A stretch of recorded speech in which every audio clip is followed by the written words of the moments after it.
Oke, oke kita lanjut tadi ya. Jadi misalkan tadi ya cuman kita bilang diskon sepatu gitu. Karena kita nggak tahu dia sukanya apa. Terus kemudian, oh ternyata dia laki-laki, kita udah tahu nih. Kita taruh sepatu lari untuk pria. Terus kemudian kita udah tahu dia suka lari gitu. Ukurannya sepatunya dia 42. Udah tuh, bisa kita taruh ukurannya tersedia ukuran 42. Karena dia suka lari, mungkin dia butuh smartwatch untuk lari kan. Kita bisa untuk ngitung kira-kira berapa langkah, berapa sepatunya pola mereka yang untuk diketahui. Kita bisa share lagi mungkin baju untuk berlari, celana untuk lari, aksesoris untuk lari, ya istilah smartwatch atau mungkin mau kaos kakinya. Nah, itu yang kita bisa tahu mereka itu sukanya apa. Contoh, mungkin kalau adik-adik soalnya lagi, saya suka bola bu gitu. Sabu saya suka nari. Nah, itu mungkin ada lagi yang memang direkomendasikan pada adik-adik.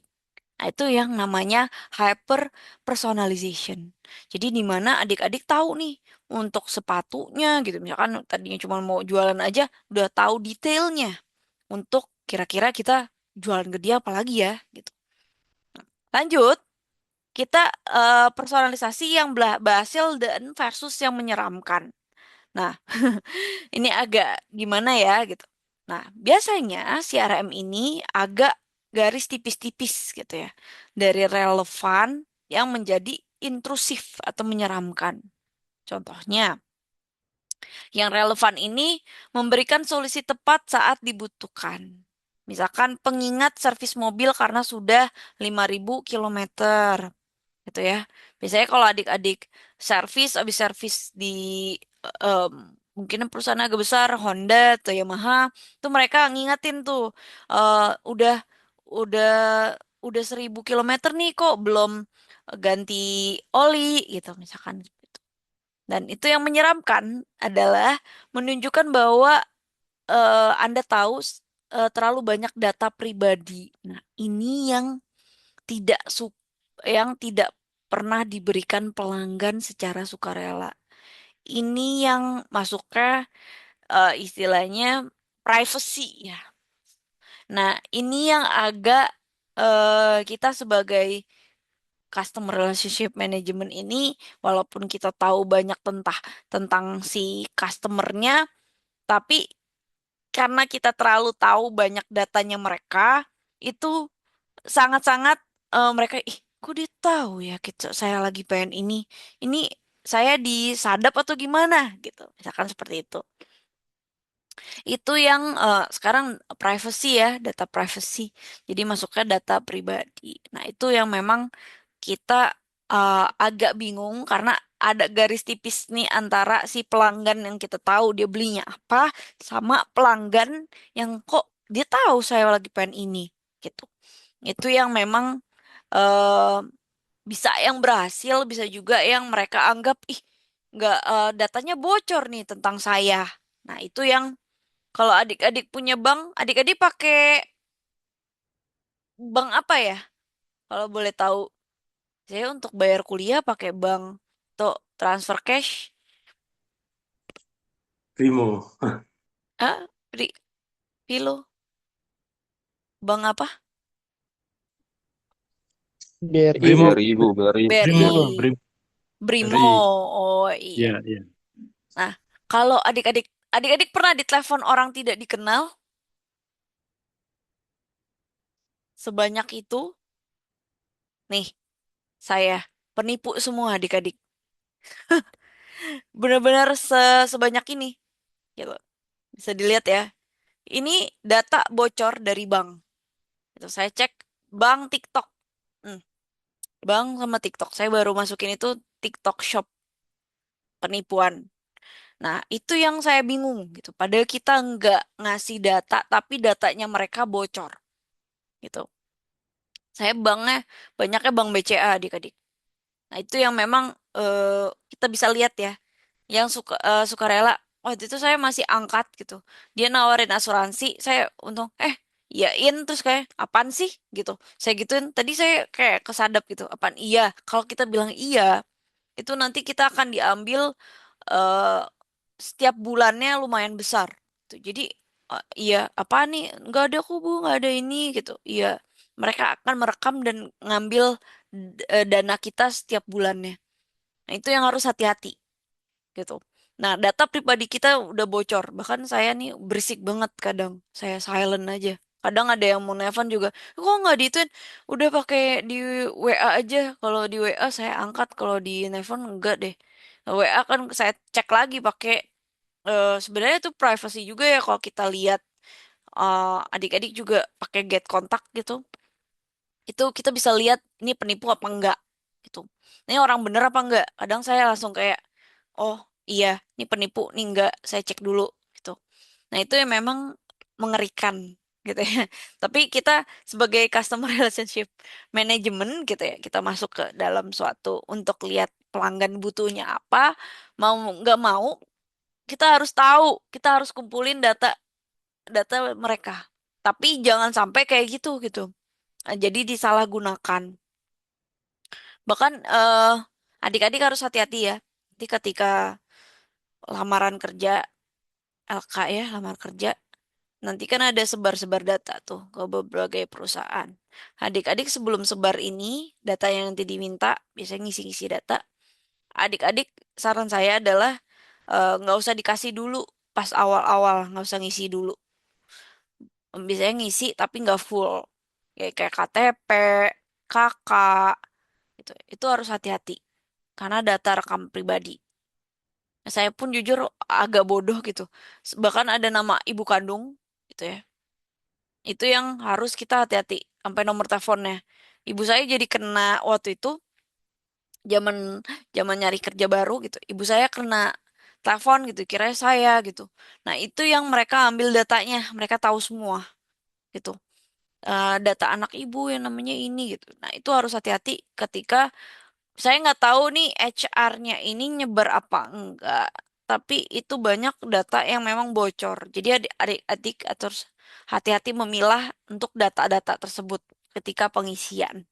Nah, itu jujur di Indonesia memang seperti itu ya. Kalau kita kan udah keterima dulu baru nyerahin data. Kalau ini diminta datanya banyak banget gitu. Padahal sebenarnya ya udah cukup ini dulu kita udah ngecek misalkan KTP-nya is okay gitu ya misalkan untuk ngecek apakah dia ini punya pinjol atau judul kan itu bisa cek ya dari by checking. Nah itu sebenarnya cukup itu terus kemudian dia ada riwayat apa penyakit, nah itu kan nanti MCU. Nah itu sebenarnya cukup gitu. Tapi di Indonesia gitu belum keterima aja udah minta data banyak. Nah itu yang memang menyeramkan bagi kita gitu. Nah kemudian ada segmentasi dan perpersonalisasi. Jadi ketika itu adalah jantung adik-adik dari efisiensi CRM. Karena kita itu untuk ngirim, em, saya cek-cek nih, em, dari tadi mungkin adik-adik kekirim berbagai data gitu ya. Nah ini untuk si personalisasi gitu ya. Nih contohnya. Si siapa ya? Hmm, untuk segmennya mungkin tadi masuk nih. Tadi baru masuk nih, saya aplikasi rupa-rupa suka untuk beli perabotan. Dia masuk untuk, nah, nih, harga spesial tangga. Dia tahu gitu. Saya mau beli tangga gitu. Nah, itu adalah efisiensi untuk CRM kira-kira kirim-kirim. Nah, kalau masih ngirim by aplikasi, oke adik-adik. Tapi ngirim by WA, mana ya? Ini ngirim-ngirim survei atau bahkan zakat nih, Basnas gitu ya. Itu ada loh gitu lah adik-adik. Jadi mereka kirim data nih anti Anes. Nah, itu mereka tahu data kita Burger King. Siapa yang pernah dikirimin SMS Burger King itu. Nah, itu mereka efisiensi sebenarnya Jadi untuk ngirim si chat ini ke orang yang memang suka untuk makan-makan tersebut. Saya baru bilang, mau beli burger nih. Itu langsung Burger King kirim. Gitu. Padahal sebenarnya cuma lagi pengen Aldi's Burger gitu. Itu yang kita nggak tahu tuh gimana gitu ya. Jadi itu merupakan jantung untuk efisiensi. Jadi jangan semuanya dikirimin SMS karena SMS itu berbayar. Jadi perusahaan itu benar-benar irit untuk itu. Mungkin kalau yang udah SMS perusahaan yang besar-besar ya. Tapi kalau biasanya mereka by WA suka kadang juga mungkin lebih by aplikasi. Nah, itu yang memang kita bisa nunjukin oh uniknya dari si para pelanggan ini gitu ya. Jadi tidak lagi menjual produk secara babi buta adik-adik. Iya kak, diskon kak segini gitu ya. Enggak, sekarang cuman ngasih percakapan aja nih kalau adik-adik lihat tadi. Aiga ini terus kemudian nanti jam 8 pas istilahnya jam 10-nya adik-adik mungkin atau jam 12 adik-adik pasti dapat Shopee, Shopee atau mungkin Tokopedia atau apapun itu yang adik-adik download. Nah, itu mereka sedang rekomendasiin produk mereka gitu. Yang adik-adik lihat. Nah, itu ya memang mereka tahu untuk efisiensi kira-kira pelanggannya ini beli nggak ya gitu. Jadi untuk meningkatkan tingkat konversi, jadi ketika nanti kalau key performance indikatornya adik-adik tuh ketika nanti misalkan adik-adik masuk ke terjun di perusahaan itu, jadi nanti kok ada KPI-nya atau key performance indikator. KPI-nya adik-adik untuk pekerjaan adik-adik itu adalah tingkat konversinya lebih tinggi pembeli gitu. Jadi misalkan berapa persen. Biasanya sih saya lihatnya sih pertama-tama misalnya masuk 1%, terus naik 5% untuk customer klik dari yang kita kirim gitu. Jadi itu ada sebenarnya itu merupakan KPI dari si customer relationship manajemennya. Jadi kalau misalkan adik-adik ini sih banyaknya lebih ke startup gitu ya untuk lihat konversi pelanggan lebih cepat gitu. Tapi jangan salah, sebagai Alfa Indomaret mereka juga lihat untuk loyalitas pelanggan. Biasanya pakai tadi apa menjadi em, apa sih menjadi member gitu. Itu yang memang untuk meningkatkan drastis pelanggan. Nah, oke lanjut. Kita masuk ke tugas. Ini udah tugasnya bukan yang ini. Nah, jadi, adik-adik ada tugas individu. Saya sudah bilang dari awal, tugas individunya ada di pertemuan 4, sama nanti ada di pertemuan 11 kalau nggak salah ya, setelah UTS. Tapi saya nggak tahu nanti next masih sama saya apa nggak dari setelah UTS. Jadi kita baru sampai UTS aja ya. Nah, ini em, tugas individunya pertemuan keempat. Jadi sebenarnya ini ada nomornya. Ini nomor 1, nomor 2, nomor 3. Ini adalah yang adik-adik akan isi gitu. Satu, tujuan untuk tugas ini adalah untuk mengidentifikasi variabel segmentasi dan menganalisis efektivitas penerapan personalisasi oleh sebuah perusahaan dalam kehidupan sehari-hari. Perusahaannya apa? Nah, kita minta pilih satu brand perusahaan dari merek yang paling sering adik-adik gunakan.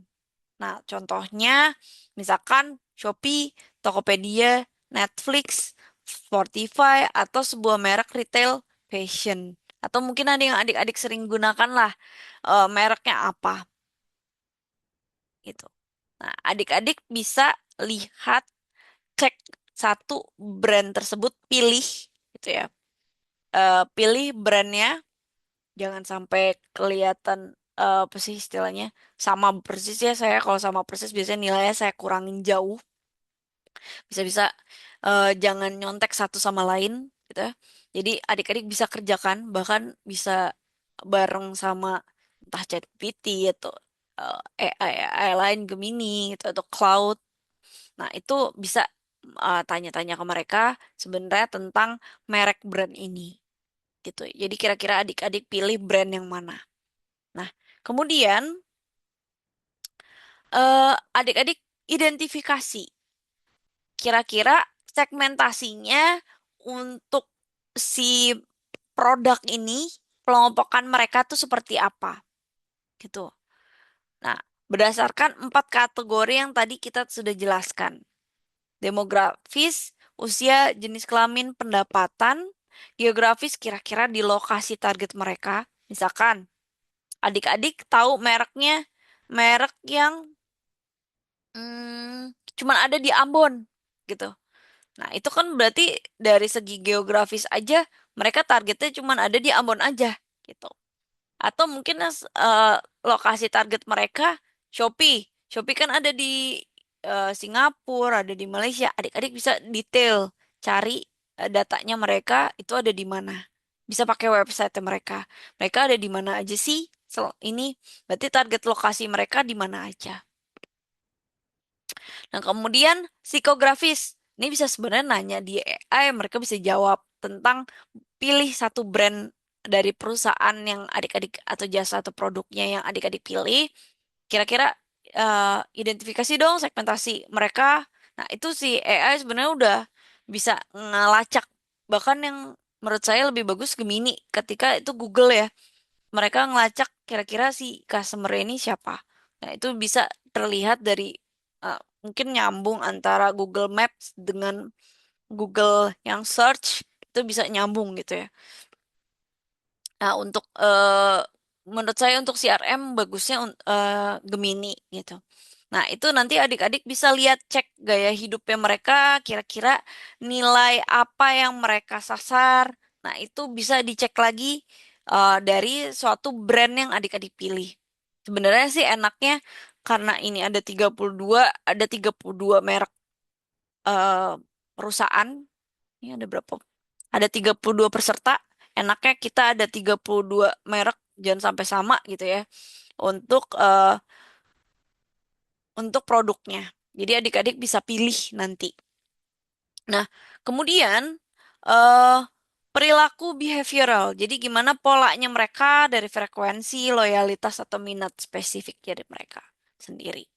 Nah, itu yang adik-adik harus lihat. Ya, contoh tadi saya jelasin Wardah, ya Wardah mah orang yang suka untuk skincarean, misalkan untuk orang yang suka make up, misalkan contoh seperti itu. Dan biasanya jenis kelaminnya remaja sampai yang target pasarnya yang masih dewasa, tapi dewasanya nggak yang tua-tua banget gitu. Nah, itu ada range-nya juga. Nah, itu bisa ditanyakan juga sebenarnya ke situ. Nah, kemudian eh untuk yang nomor satu dapat dipahami, mungkin ada contohnya nih. Saya contohin dulu deh. Ini nomor satu ya, untuk identifikasi variabel segmentasi. Nah, ini. Ini saya bikin sendiri sebenarnya brand Smart Toko ya. Untuk asal iseng aja buat contoh adik-adik. Nah, eh jadi berdasarkan Smart Toko ini gitu ya. Dia itu website ya adik-adik. Demografisnya target mereka adalah menargetkan usia produktif. Jadi usia 18 sampai 45 tahun em, untuk target usia. Jadi terlihat peminatan influencer dan bahasa yang santai. Juga mengelompokkan jenis kelamin untuk menyesuaikan tampilan beranda. Nah, biasanya ada produk kategori pria, misalkan ada produk kategori wanita. Nah, ini adik-adik bisa tuliskan kira-kira dari riset adik-adik. Kenapa saya bilang enaknya di aplikasi? Mungkin kayak tadi Netflix. Nah, Netflix adik-adik berandanya adik-adik di film apa? Karena adik-adik suka nonton horor, ya berarti itu eh, target adik-adik jenis kelaminnya misalkan wanita dengan film horor atau mungkin kalau wanita sukanya nontonnya film romantis gitu. Nah, itu yang bisa dijadiin demografis. Kemudian geografisnya apa? Nah, adik-adik bisa nanti kira-kira di wilayah mana. Kalau si Smart Toko ini aja deh. hanya di wilayah Jabodetabek itu. Karena butuh toko-toko yang instan di wilayah Jabodetabek. Nah, psikografisnya gimana? Ini adalah dia jual gadget adik-adik, sama lifestyle lah istilahnya. Jadi mereka menyasar gaya hidup gitu. Jadi untuk bertemanya em, memang minat pada teknologi tersendiri. Nah, kemudian behavioralnya gimana? Perilakunya. Nah, karena untuk merasakan mencatat belanja setiap gajian PD gitu ya. Jadi kategori produknya sering eh, saya cari, misalkan adik-adik nih, coba cek adik-adik sukanya cari apa. Nah, itu yang di ter ter apa ya? Terblow up di adik-adik gitu. Karena kalau saya carinya elektronik, ya berarti keluarnya banyaknya elektronik gitu. Jadi mereka tahu saya itu tipe pemburu diskon karena gunain voucher untuk check out. Nah, itu ketika payday. Nah, ini untuk nomor satu. Ada yang mau ditanyakan untuk nomor satu?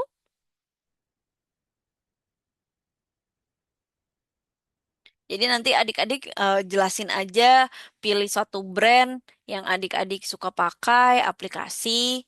Nanti tinggal dipilih-pilih segmentasinya. Dapat dipahami untuk nomor satu? Kita bisa pakai mix lah, nanya-nanya AI. Tapi bahasanya jangan AI banget ya ketahuan. Ya, kita nggak boleh terlalu ini banget sama mereka, tapi kita harus lihat juga menurut kita sendiri. Soalnya kadang ada data yang salah gitu. Saya seneng aja tuh godain si AI untuk data yang salah karena teman saya aja sampai kena penipuan karena nanya data nomor telepon suatu perusahaan, dikasihnya nomor penipu. Gitu. Jadi adik-adik harus hati-hati situ. Nah, kemudian mungkin satu udah ya. Nomor dua, analisis teknik RFM yang tadi ya.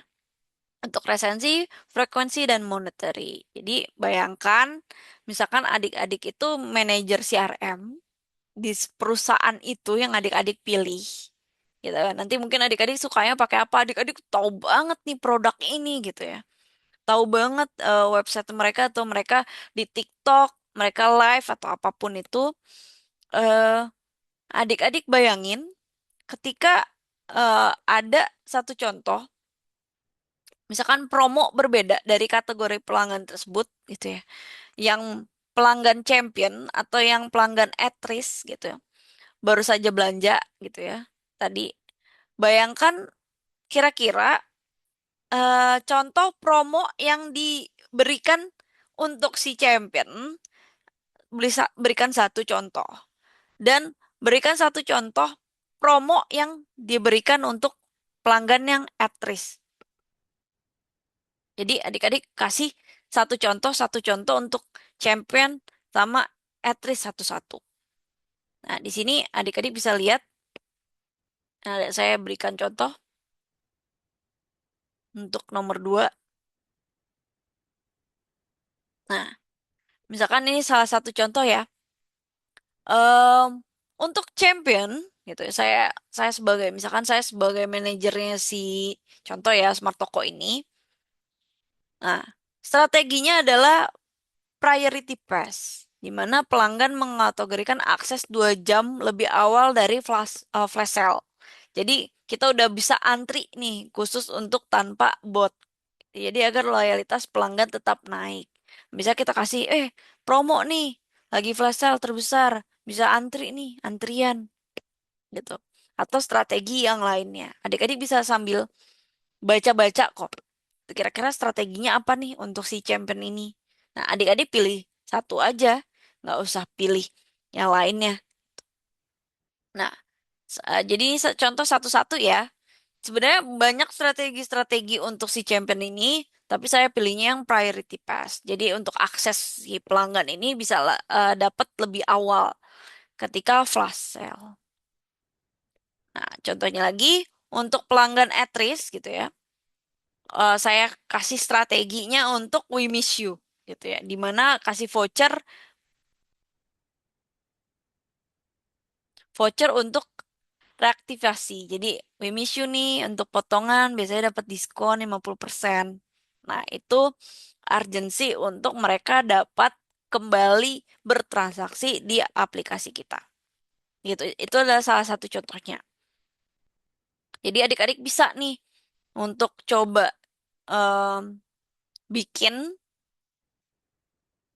satu-satu untuk si champion atau aktris kira-kira strateginya apa untuk mereka.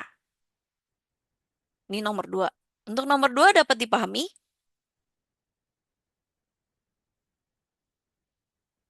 Iya, Ibu. Oke. Paham, Bu. Jadi nanti adik-adik bisa tulis satu aja strategi apa yang untuk championship sama aktris dari si brandnya adik-adik ini. Jadi adik-adik sebenarnya bisa scroll-scroll aja TikToknya mereka, mereka sebenarnya udah atau Instagram mereka sebenarnya sudah melaksanakan itu gitu. Adik-adik bisa cek sendiri. Nah, kemudian nomor tiga, evaluasi personalisasi. Jadi, adik-adik periksa kotak email adik-adik. Nah, lihat cek aplikasi atau fitur rekomendasi dari brand tersebut. Nah, mungkin adik-adik yang udah sering pakai brand itu biasanya suka dikirimin chat atau aplikasi atau mungkin adik-adik udah follow Instagramnya atau TikToknya gitu. Nah, sebutkan salah satu contoh promosi yang menurut adik-adik itu relevan untuk adik-adik. Jadi nih kalau saran saya pilih brand yang memang adik-adik pakai terus-terusan, yang memang adik-adik sering pakai. Jadi adik-adik tahu di mana produknya ini, gitu. Nah kemudian sebutkan satu contoh yang menurut adik-adik salah target atau justru mengganggu. Nah itu coba contoh satu contoh juga kira-kira yang malah mengganggu. Saya contoh ya tadi si siapa ya nih? Hmm, Shopee nih, ada saldo 200.000 gratis gitu ya. Terus-terusan, Shopee, Shopee, Shopee, Shopee. Itu menurut saya salah target. Karena saya nggak pakai bank tersebut. Tuh. Nah, itu yang menurut saya agak annoying nih. Berisik kalau saya nggak silent gitu. Nah, itu masuk di saya. Cuman kalau misalkan adik-adik seperti apa? Nanti bisa lah yang lainnya mungkin ya agak annoying. Misalkan contoh adik-adik udah beli nih produk misalkan di Alfa produknya apa. Nah, adik-adik dapat SMS terus-terusan tapi salah target. Misalkan adik-adik perempuan tapi dapat targetnya mereka laki-laki gitu. Padahal adik-adik perempuan itu kan annoying gitu. Jelaskan data apa yang kira-kira mereka gunakan atau gagal mereka gunakan dalam kasus tersebut. Nah, nanti mungkin kalau adik-adik pernah coba adik-adik lihat mereka gagalnya seperti apa. Itu bisa kalau misalnya Bu saya nggak pernah, ya udah coba search aja untuk contohnya seperti ini. Nah, contoh relevannya misalkan minggu lalu saya mendapatkan notif alon halo nama saya ini baterai ini loh jika Anda 6 bulan lalu mungkin hampir habis cek ini gitu ya diskon. Nah, ini untuk personalisasi. Saya benar-benar emang lagi nyari baterai. Jam saya mati gitu. Jam dinding. Nah, ini pas nih. Oh iya, lagi diskon 10%. Yang salah target adalah susu formula bayi gitu atau popok sekali pakai. Nah, ketika saya belum berkeluarga, saya nggak pernah cari produk bayi. Ngapain saya dikirimin susu bayi gitu? Susu kucing iya gitu. Misalkan contohnya seperti itu. Itu adalah salah target gitu. Mungkin ini untuk ibu-ibu gitu ya. Nah, itu yang memang annoying bagi kita. Ini salah satu contoh satu. Kemudian analisis data. Nah, untuk relevan, menggunakan data perilaku gagal dari metode mass marketing. Jadi mengirimkan ke semua orang tanpa memfilter status pelanggannya. Jadi apa nih dari yang adik-adik dapatkan? Ini contohnya seperti ini. Nih, jadi jelaskan data apa yang kira-kira mereka gunakan atau gagal mereka gunakan dalam kasus tersebut. Nah, ini karena mereka gagal ya, mereka jadi mass marketing aja. Susu formula bayi dikirim ke semua orang. Padahal kan semua orang belum tentu ada bayi di rumah gitu. Nah, itu yang menjadi analisis data dari kenapa kok salah atau annoying terhadap kita gitu atau mengganggu. Nah, itu adalah evaluasi. Dari sini em, sertakan screenshot ya. Itu memperkuat email kita. Nah, misalkan contohnya ini ya. Kalau adik-adik annoying bisa aja nih yang di depan sini nih mana ya? Tadi em, ini misalkan kayak gini nih yang 1,5 juta dikirimkan gitu atau apa itu screenshot aja yang strateginya yang memang secara umum belum memperbaiki atau perlu adanya gangguan terhadap kita gitu. Nah, misalnya contohnya seperti itu. Ini saya contohin aja ada screenshotnya dari kesimpulan terus kemudian ke screenshot. Nah, dari sini adik-adik tulis laporan. eh, jadi seperti tadi ya, bikin secara PDF. Maksimal 2 sampai 3 halaman lah, simpel-simpel kan untuk jawabannya satu-satu. Nah, ada bukti bahwa ada email atau notifikasi lampiran yang memperkuat analisis Anda. Contohnya tadi ya, saya mana ya? Saya di Burger King nih. Nah, ada Burger King, dia buka puasa rame. Oke, dia pas buka puasa ada diskon untuk ini. Oke lah, kita untuk beli gitu. Nah, itu eh, bukti untuk email yang memperkuat analisis adik-adik atau misalkan bisa search di Google untuk notifikasi yang mungkin menurut mereka itu menurut adik-adik tuh nggak sesuai atau apa gitu. Nah, itu yang buat memperkuat lampiran adik-adik dari analisis yang adik-adik telah buat gitu. Ini kriteria penilaiannya aja ya. Terus kemudian ada format laporan. Jadi ini nomor satu. Saya lupa tulisnya di sini satu, satu, dua, tiga gitu. Jadi 3 soal, dua, tiga, lalu kesimpulan bersama bukti personalisasinya dari screenshot-screenshot yang adik-adik telah dapat email atau notifikasi atau adik-adik bisa search aja di Google juga ada. Misalkan, oh ini ya ada nggak ya di Google ada orang suka screenshot-screenshot taruh aja. Itu sebagai bukti memperkuat analisis adik-adik dari suatu brand tersebut. Ada yang mau ditanyakan untuk tugasnya? Apa sudah dipahami? Atau Bu, nanti saya kerjain dulu deh kalau saya bingung. WA aja Bu. Oke. Udah jelas ya? Ada yang mau ditanyakan? Udah, Bu. Oke, jadi nanti misalkan kalau bingung ya udah ngerjain, biasanya banyak yang ngerjain dulu ntar bingungnya belakangan gitu ya. Nanti kalau mau ditanyakan silakan WA aja ya. Oke, mungkin sampai di sini kita udah, saya juga udah aus banget nih, udah hampir 2 jam gitu ya. Em, kita ngajar.